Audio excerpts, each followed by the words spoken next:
TDP నేత Pattabhi YCP నేత అవినాష్ ను టార్గెట్ చేశారు. పలు విమర్శలు గుప్పించారు. దేవినేని అవినాష్ కు నిజం మాట్లాడే ధైర్యం ఉండదని తేల్చి చెప్పారు. వైసీపీ నేతలు విడుదల చేసిన కొన్ని వీడియోలు ఫేక్ వీడియోలని పట్టాభి మండిపడ్డారు. వైసీపీ వాళ్ళు ఫేక్ వీడియోస్ చేయడంలో ఆరితేరిపోయారని ఆరోపించారు. అవినాష్ ఇటీవల కాలంలో విడుదల చేసిన ఓ వీడియోను ప్రదర్శిస్తూ దానిలో లొసుగులను ప్రజలకు వివరించారు. విజయవాడ తూర్పు నియోజకవర్గంలో ఉన్న రోడ్లు దాదాపుగా అన్ని తమ నేత గద్దె రామ్మోహన్ వేసినవేనని గుర్తు చేశారు. అందరికీ నమస్కారం. ఈ రోజున విజయవాడ తూర్పు నియోజకవర్గ శాసనసభ్యులు గద్దె రామ్మోహన్ గారి కార్యాలయంలో కొన్ని వాస్తవాల్ని ఈ నియోజకవర్గ ప్రజలకి రాష్ట్ర ప్రజలకి తెలియజెప్పడం కోసం ఈ మీడియా సమావేశాన్ని ఏర్పాటు చేయడం జరిగింది. మరి ఈ మీడియా సమావేశంలో ఎన్డీఏ కూటమి నాయకులందరూ కూడా సీనియర్ నాయకులందరూ కూడా పాల్గొంటూ ఉన్నారు. తెలుగుదేశం పార్టీ, జనసేన, బీజేపీ 3 పార్టీలకు చెందినటువంటి నాయకులు కూడా ఈ మీడియా సమావేశంలో నాతో పాటు పాల్గొంటున్నారు. ఈ రోజున ఈ ప్రెస్ మీట్ సబ్జెక్ట్ కనుక మనం వచ్చినట్లయితే ఇక్కడ ఉన్నటువంటి వైఎస్ఆర్సీపీ నియోజకవర్గ ఇన్ఛార్జు, రేపు ఎన్నికల్లో తూర్పు నియోజకవర్గం నుండి పోటీ చేస్తున్నటువంటి వైసీపీ అభ్యర్థి దేవినేని అవినాష్, ఇతనికి ఒక శాపం ఉందనుకుంటా.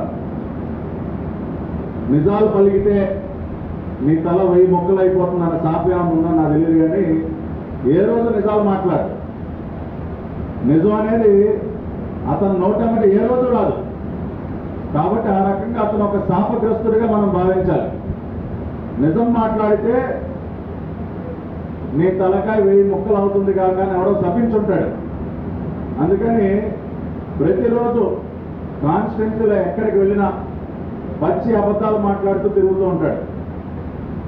ఆ రకంగానే గతంలో రీటైనింగ్ వాళ్ళకి సంబంధించి పచ్చి అబద్ధాలు మాట్లాడినటువంటి సందర్భంలో మేము ఇదే రకంగా ఒక మీడియా సమావేశాన్ని ఏర్పాటు చేసి ఉన్న వాస్తవాలన్నీ ఆధారాలతో సహా సమాచార హక్కు చట్టం ద్వారా గౌరవ శాసనసభ్యులు గద్దె గారు ఆయన తెప్పించినటువంటి సమాచారాన్ని ఆధారం చేసుకుని వీడియోగ్రాఫిక్ ఎవిడెన్స్ని ఆధారంగా చేసుకుని అతన్ని నోరు మోయించినటువంటి పరిస్థితి మీకు గుర్తునే ఉంటుంది.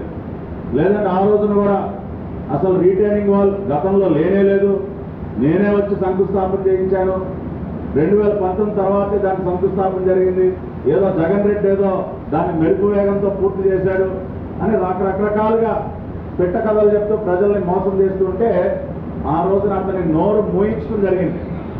మళ్ళీ ఆ తర్వాత ఎక్కడా కూడా రీటైనింగ్ వాళ్ళ గురించి మాట్లాడట్లా.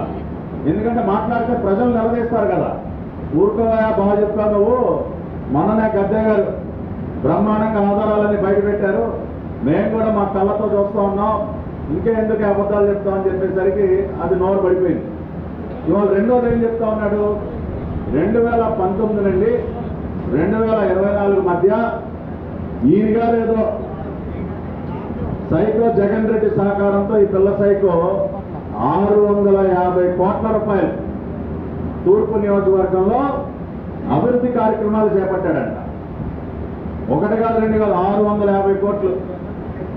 ఇంతకంటే పచ్చి అబద్ధం ఇంకోటి ఉండదు. సరే, మేము ఏది మాట్లాడినా అతనిలాగా గాలి మాటలు మాట్లాడటం మాకు చేత కాదు. మా నాయకుడు చంద్రబాబు నాయుడు గారు ఎప్పుడు కూడా వాస్తవాలు ప్రజలకు తెలియజేయాలి, నిజమే మాట్లాడాలి, ఆధారాలతో సహా మాట్లాడాలని చెప్పి మాకు ఎప్పుడు చెప్తూ ఉంటారు. కాబట్టి ఇవాళ దేవినేని అవినాష్ చెప్తున్నటువంటి పచ్చి అబద్ధం ఏదైతే ఉందో, 650 కోట్ల నిధులతో నేను తూర్పు నియోజకవర్గాన్ని అభివృద్ధి చేశా, ఏదో ఒరగబెట్టాను ఏదైతే చెప్తా ఉన్నాడో అది పచ్చి అబద్ధం అని చెప్పి ఈ రోజున డాక్యుమెంటరీ ఎవిడెన్స్ తో మళ్ళీ రుజువు చేస్తాం.